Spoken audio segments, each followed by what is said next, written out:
Oh, ito, ilagay na kape. Oh. Ayan si Kuya at nagpiprito ng da. Sarap ito. Sarap itong breakfast. Almusal, binalot niya sa dahon. Yun ang pagkain namin mga taong bundok. Natawa siya. Hindi, sanay ako sa bundok. Lumaki ako sa bundok kaya taong bundok din ako. Diba? Taga-rito ay. Taga-rito ako eh. Dito na sa bundok dahil sa nagmula. Ano pa? Dito ako nagmula sa bundok. Hindi nyo ba alam? Napunta lang ako ng Manila. Pero dito ako nagmula sa aming kabundukan. Dahil lahi namin ay kita. Yan si Tabagan. Kuya at nagluluto na maliliit na isda. Masarap yan sa sinangay. Kuya, sarapan mo yan. Kakain ako ha. Tapos malinipas kami ng daon ng gabi. Kuya, ano yan? Isda. Yan, mayroon pa kaming isda. Hirap pag-ahon dyan. Grabe. Oo, ahonin eh. Ayan, meron kaming tanim na gabi at meron din kaming mga ukay-ukay na damit. Ayan, nakalatag sa damo. Ito, may mga nakalatag ditong damit. Ukay-ukay, baka gusto niyo bumili ng ukay-ukay. Mura lang, 5 piso lang isa. Yung natatanaw yung kabundukan niya, pag mamay-ari po yan ng sister ko. Ayan, mga nyugan na yan. Kung titinan may best. Hinihinga talaga ako. At ito po yung kanyang inuling. Ito ay tatanggalin na mamaya. Ayan. Ikaw lang ang nagtakip nito, Ate Mina? Paano kung may apoy pa ito sa ilalim? Dati nag-uling kami doon sa bundok.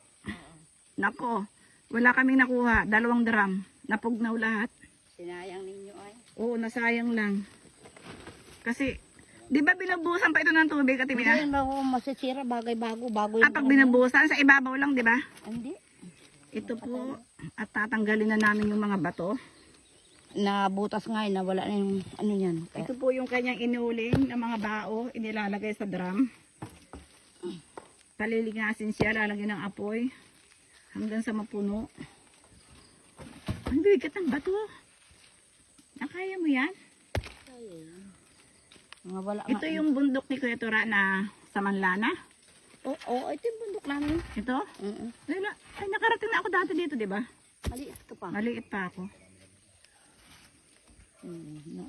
Ito yung dapat ay Ha? naalis ang takip nito ay. Ayan yung singawan. Ay Ganyan lang kaliit. dapat ay may sapa. Ganito lang kaliit ang pinapatong mo. O saka at tatakluban. Bago Tapos paano yan bubuklatin? Ilalim to, di ba? Ay, ayan. Ito na po yung finish product ng kapatid ko na O uling. alyan at nauling yan. Hindi ka malang nag-gloves? Hawakan ko yung sako. Huwag na. Paano? Tutugit ko yan ang maladong mahirap. Ha? Maraming mahirap pag may hawak. Ayan, at isasari na po sa sako. Pag may sako na yan, ibibenta na namin siya. Magkano isang sakong uling Timina? 300. 100? 300. 300? Dito sa magandang sako. Mas maganda. Siya rin uuling. Para yata ang price. Ay, hindi sila. Hindi ka nang Silin. gulabot ng uling. Ay, doon Hindi sa mga mas maganda rin magluto sa uling. Oo, nagluluto kapag Masarap ang magluto sa uling.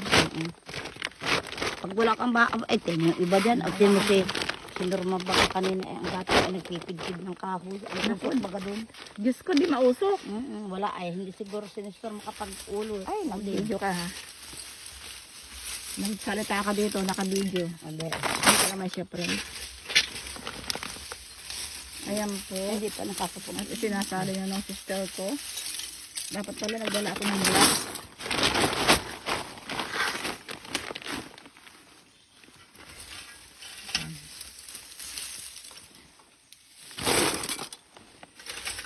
Anong silbi ko at hindi kita matulungan natin, Mina? Bayaan mo siya.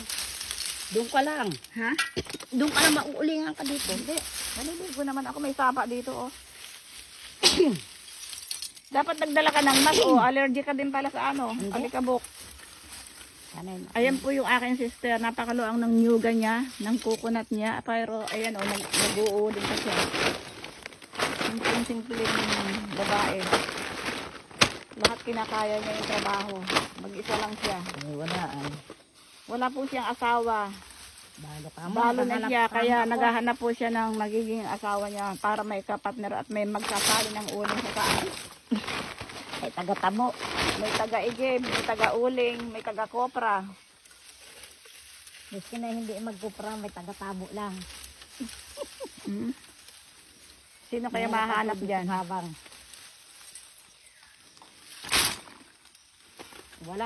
Walang ano ay. Walang may ano. Sipag ng aking sister, oh. Nasaan yung isang drum na inuling mo? Ayun. Magkahiwalay pa sila. Magkahigala. Pwede yung pagdikitin at ano. Ayan po, napakasipag ng aking sister. Pero pag mamay-ari niya yung mga nyuga na yan. Ayan. Lahat ng nakikita nyo, abutan na po yan sa kanya yan. Yung kanyang mga staff, oh. Naglilinis ng isda para may break pa sila. At dito muna nagtatapos.